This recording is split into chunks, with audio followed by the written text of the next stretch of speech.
ভালো ছিল, উনি গান গাইতেন গোপনে গোপনে। ওমর রাদিয়াল্লাহু আনহু খুব কড়া ছিলেন জানেন, ওনার জামানায় বাহিরে গান গাইতেন না। ওনার কণ্ঠ খুব ভালো ছিল, ভিতরে ভিতরে কি করতেন, মজলিসের ভিতরে গান গাইতেন। আর এলাকার মানুষ তাকে দেখতেন, তার গান শুনে শুনে টাকা দিতেন। টাকা দেওয়ার উপর ওনার সংসারটা চলতে এভাবে। আস্তে আস্তে এমন করে দিন যাইতে লাগলো, উনি আস্তে আস্তে বৃদ্ধ হতে লাগলেন। বৃদ্ধ হইতে যখন লাগলেন রে যুবক,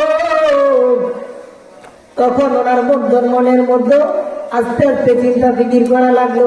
দেখেন এখানে যারা বসে আছেন, আগে আমার ছিল 20 বছর, এখন হয়েছে 50 বছর। আগে যে শক্তি দিয়ে আমি কাজ করতাম, এখন আর আগের মতো কাজ করতে পারি না। পারেন?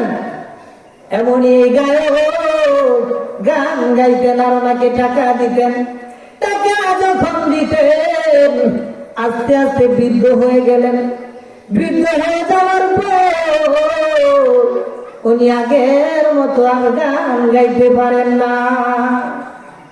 গান যখন গাইতে না পারেন, ওনার দরবারের মধ্যে আর এখন মানুষ আসে না।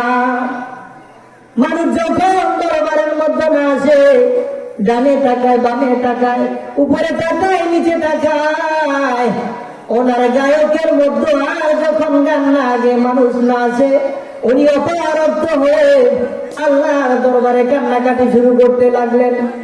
জান্নাতুল বাকির মধ্যে পিছনে গিয়ে আল্লাহর বান্দা কান্নাকাটি করতেছে, ওরে মালিক, একদিন নয় 2 দিন নয় রে, দীর্ঘ 70 বছর পর্যন্ত আমি গান গেছি, আমি গায়ক মানুষ, আমি 70 বছর পর্যন্ত গান গাইলাম, আমি গায়ক মানুষ।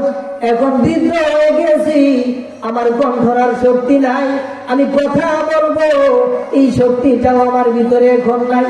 মালিক রে, একবেলা খাইতে পাইলে আরেক বেলা খাইতে পারি না, এখন দেখার মালিক হচ্ছে তুমি। কার কাছে কইতেছে? আল্লাহর কাছে কয়, ও মালিক, এখন এক বেলা খাইতে পারি আরেক বেলা খাইতে পারি না, এখন কি করব? যাইবার মতো কোন রাস্তা পাই না। ওই রজনীতে কান্নাকাটি করার সময় আমার আল্লাহ তাআলার পক্ষ থেকে ঘোষণা আসলো, ওরে উমর, তুমি মসজিদে বসা আছো, গিয়ে দেখো জান্নাতুল বাকির পিছনে আল্লাহর এক বান্দা কান্নাকাটি করতেছে। আল্লাহর এক বান্দা কান্নাকাটি করতেছে, তার কান্না তো আমার হৃদয় স্পর্শ হয়ে গিয়েছে। তার কান্না আমি আর সইতে পারলাম না রে যুবক। ওনাকে যাও তাড়াতাড়ি গিয়ে ওনাকে বলে দাও, আল্লাহ তাআলা তোমার কান্না কবুল করেছেন। সাথে সাথে রাদিয়াল্লাহু আনহু দাঁড়াইয়া জান্নাতুল বাকির দিকে দৌড়াইতে লাগলেন। ওই গায়ক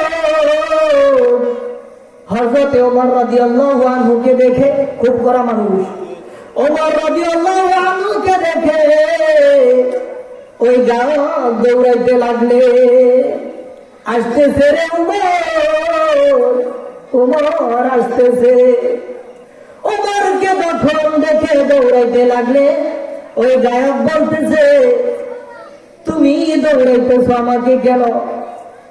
ওমর রাদিয়াল্লাহু আনহু বলতেছে, দাঁড়াও রে ভাই, তুমি দৌড়াইবা না, তোমাকে ধরতে আসি নাই, তুমি দাঁড়াও, তোমাকে ধরার জন্য আমি আসি নাই। তুমি যার জন্য কান্নাকাটি করতেছো, তুমি আল্লাহর দরবারে কান্নাকাটি করতেছো, ওই মালিক আমাকে পাঠিয়েছে। সুবহানাল্লাহ।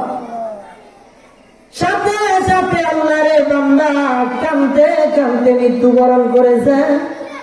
হযরত ওমর রাদিয়াল্লাহু আনহু ওনাকে গোসল দিয়ে জানাজার নামাজ পড়াইলেন।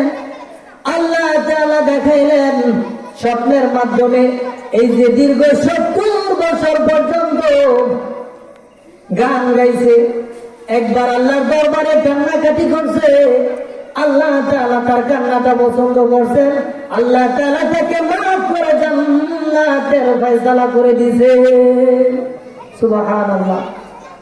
ক্ষমা চাইলে আল্লাহ ক্ষমা করেনি? আমাদের ক্ষমা চাইতে শুধু বাকি আছে। ভাই, আপনাদের হাতে ধরি পায়ে ধরি ভাই, জিন্দেগিতে যে পরিমাণের গুনাহ করেছি, গুনার কথা যদি বাড়ির শোনে, আল্লাহ শোনে, আমাদের বাড়ির জায়গা দিত না, আল্লাহও জায়গা দিত না। এই জন্য ভাই, অন্ধকার রজনীতে ঘুম থেকে জাগ্রত হয়ে দু হাত তুলে ভিক্ষুকের মতো ভাই, অন্য কোনো রাস্তা নাই, ভিক্ষুকের মতো আল্লাহর দরবারে কাঁদবেন, আল্লাহ মাফ করে দিবে, আল্লাহ ক্ষমা করে দিবে। ক্ষমার জন্য আল্লাহ বসে আছেন। আল্লাহ কখন বান্দাকে মাফ করবেন? আমরা পারবো না ইনশাআল্লাহ। তাহলে আজকের বয়ান থেকে আমরা দুটা জিনিস শিখে নিলাম। কয়টা জিনিস? কথা বলেন, কষ্ট হইতেছে? দুইটা জিনিস। দুইটা জিনিস কি হচ্ছে? এই যে গুনাহ করলাম, জিন্দেগিতে যে গুনাহ করলাম, গুনার জন্য আল্লাহ তাআলার দরবারে ক্ষমা চাওয়া লাগবে, ঠিক না? আজকে থেকে টাট্টুর নিচে যারা লঙ্গি পরতাম, লঙ্গি পরা ছেড়ে দিব। মানুষদেরকে ইহসান করলে ইহসানের খোটা দিব না। 5 টাকা সবজি কিনলে কসম খেয়ে 10 টাকা বিক্রি করব না। পারবো না ইনশাআল্লাহ? আমার জিনিস 10 টাকা বিক্রি করবো, 8 টাকাটা কিনে কসম খাওয়ার কোনো প্রশ্ন নাই। বুঝে হলে নেন, না হলে নাই, কসম খাওয়ার কোনো প্রশ্ন নাই। ঠিক আছে ভাই?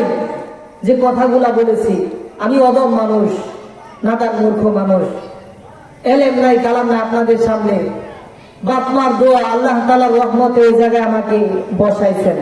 এজন্য আপনাদের দোয়া, আমার জন্য দোয়া করবেন, আমিও আপনাদের জন্য দোয়া করি। আল্লাহ তাআলা যে কথাগুলা বলেছি আমি আপনাদেরকে, সেই কথাগুলো যেন আমি নিজে আমল করতে পারি, যারা শ্রবণ করেছেন তারাও যেন আমল করতে পারেন। আল্লাহ সুবহানাহু ওয়া তাআলা প্রতিটা মানুষকে কথাগুলোর উপর আমল করার বুঝার তৌফিক এনায়েত দান করুন। সবাই বলি আমিন। ওয়া আখিরু দাওয়ানা আলহামদুলিল্লাহি রাব্বিল আলামিন। আসসালামু আলাইকুম ওয়া রাহমাতুল্লাহ।